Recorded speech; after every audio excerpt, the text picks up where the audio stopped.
mathemaths.com. Let's start with question number 30 of exercise number 1.1. The statement of this question is x plus 5 over x square plus 6x multiplied by x cube plus 6x square over x plus 5. अब यहाँ पे अगर हम denominator में देखें तो हम यहाँ से x को कॉमन ले सकते हैं। तो हमने यहाँ से x को सबसे पहले तो कॉमन लिया, x प्लस 5 इसी तरह आ गया, x को कॉमन लिया। जैसे हमने x को कॉमन लिया तो यहाँ पे x रह जाएगा, यहाँ पे 6 रह जाएगा, तो यहाँ पे x प्लस 6 आ गया। इन दोनों में अगर हम देखें तो x स्क्वायर कॉमन है, इन दोनों में से हमने x स्क्वायर को कॉमन ले लिया। x स्क्वायर को कॉमन लिया तो ये हमारे पास यहाँ पे x क्यूब में से x स्क्वायर कॉमन गया तो ये x है, यहाँ रह जाएगा और यहाँ पे प्लस 6 रह जाएगा ओवर x प्लस 5। यहाँ पे x प्लस 5 इस x प्लस 5 से कैंसिल आउट हो गया और x प्लस 6 इस x प्लस 6 से कैंसिल आउट हो गया।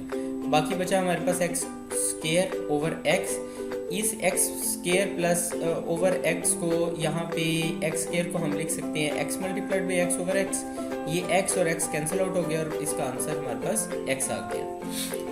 ये क्वेश्चन नंबर 30 कंप्लीट हो चुका है। अगर आपको इसमें कोई कन्फ्यूजन है तो आप हमसे कांटेक्ट करें। हमारा यूट्यूब चैनल अवेलेबल है, आप उसे सब्सक्राइब करें ताकि हमारी लेटेस्ट वीडियोस और अपडेट्स आपको मिलती रहें। Thanks for watching mathemaths.com।